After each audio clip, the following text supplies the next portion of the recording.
What its critics call a different form of affirmative action is now being challenged at Harvard University. Three minority advocacy groups are suing the school over its legacy admissions, which gives preference to the children of alumni. This comes just days after the Supreme Court decision ended race-conscious affirmative action in higher education. CNN's Athena Jones, she joins us now with the details. And Athena, this has been percolating for some time outside the debate over affirmative action for racial preferences, the question of whether it's fair to give preference to the children of alumni. So where does this, what argument does the lawsuit make, and where does it stand? Hi, Jim. That's exactly right. This is really a discussion about merit. What qualifies as merit? If you're going to focus on merit, can you also give special preferences to people who have a parent or relative who went to Harvard or who are big donors to Harvard? These three groups, the three Black and Latino groups, are joining together to say that no, that is not fair. They say that these legacy and donor-related admissions, they get preferential treatment. The vast majority of them, nearly 70%, are white. And so what this amounts to is a policy that ends up giving an advantage to rich white students and disadvantages other students who don't have those connections or are minorities. Now, the complaint notes that the district court called these preferences given to legacy applicants sizable and significant, and the complaint really goes to great lengths to spell all this out by providing a lot of data using admissions numbers. And so let's look at some of that. They found that for the class of 2026, just under 2,000 applicants gained admission out of an applicant pool of more than 61,000. But look at that admission rate.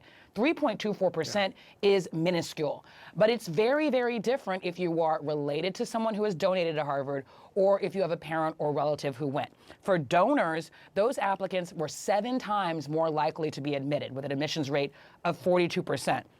If you have a parent or relative who went to Harvard, you were 6 times more likely than an ordinary student to be admitted for an acceptance rate of 33%. And so this complaint argues that this is just not fair. They want the U.S. Department of Education to call on Harvard to stop doing this, to call this practice discriminatory.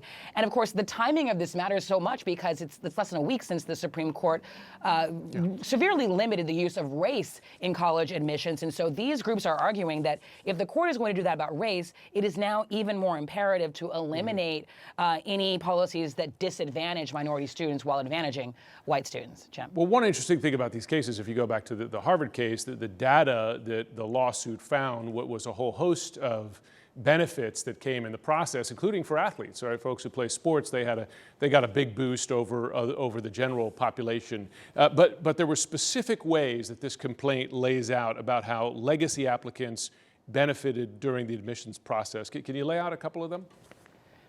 Sure, and this is so interesting. You're right. Athletes, people who have athletic skills, they also get a special leg up. But when it comes to legacy and donor applicants, they get all kinds of what the university calls tip factors that get weighed into their application. So for instance, if you are related to a donor, you could end up on the dean's interest list, which includes ratings for how important the donor is to Harvard.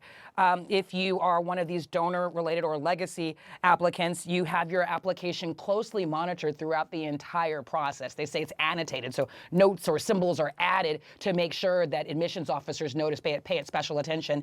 And these folks also get flagged again when they're trying to narrow down the final pool of applicants. These legacies get flagged again. So a lot of advantages here that these groups are arguing are not fair and should be eliminated. Jim? Be interesting to know if the dollar amount of donations can be correlated with increase in chances of admission. Part of a longer conversation. Athena Jones in New York, thanks so much.